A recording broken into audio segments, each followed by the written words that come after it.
Welcome back. You're watching Ian King live from the heart of the city.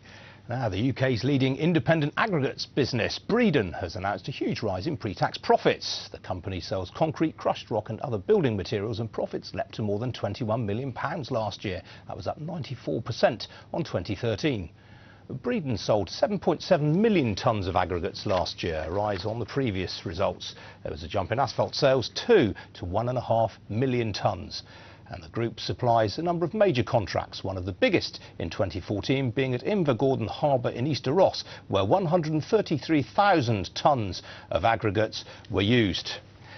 Peter Tom is Breedon's executive chairman, as well as chairman of Leicester Tigers, the rugby union side for which he made 133 appearances in the 1960s. He joins me now. Peter, what extent have you been helped by the recovery in housing last year? Was that a big factor? No, I think the recovery in the economy, we first noticed an improvement in October 13, and in our English business particularly, it's been right across the spectrum. So it's not, I mean, house building obviously has been a significant improvement, but in the Midlands there's been a lot of capital expenditure at Rolls-Royce, JCB, Caterpillar and stuff like that. So and the things certainly started to improve from October 13. Yeah, now you're up against, in your sector, you're up against the real big boys, Cemex, Lafarge, the real titans.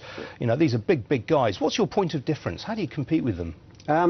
We would much rather have, 100 small customers than one big one. All our offices are in our own premises, and we try and make the relationship with us easier to deal with. We're quite happy to be a backup supplier. We're quite happy to work at night or Saturdays and Sundays, and so most of our product is consumed within 10 or 15 miles of where we produce it anyway, so you do end up with sort of advantages like that, and so I think we just try a little bit harder. Yeah, what about the haulage sector? I mean, that had a rough time during the recession. Has that made it harder for you to get your materials out to customers? No, I think the capacity issue certainly for the industry has been haulage, and we've been to a degree fortunate in that we created Breedon in the recession, and we've worked hard to look after our mainly owner drivers and things, so we pay them quickly and we look after them. I think we've probably done a little bit better, and we've probably added over 100 trucks to our fleet, either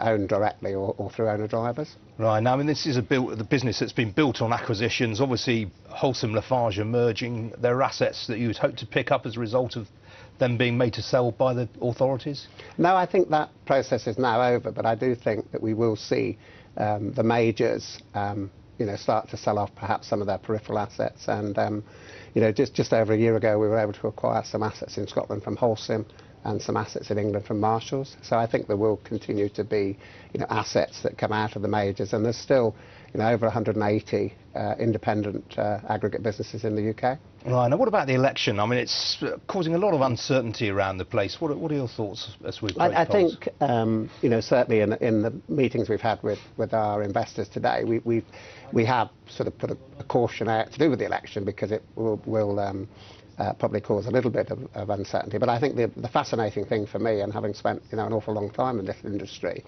is that there's complete bipartisan support for infrastructure expenditure, and so to a degree, whichever combination comes out on top in the election, I think it's going to be good for infrastructure expenditure anyway. And all the major parties committed to significant improvement in house building as well. And briefly, Peter, Leicester Tigers, you're 6th in the Premiership at the moment. You've got to finish higher than that, surely, aren't you? If we win all the rest of our games, we will do. It's certainly been a tough season so far. All right, Peter Tom, thanks very much for joining us. Good to see you.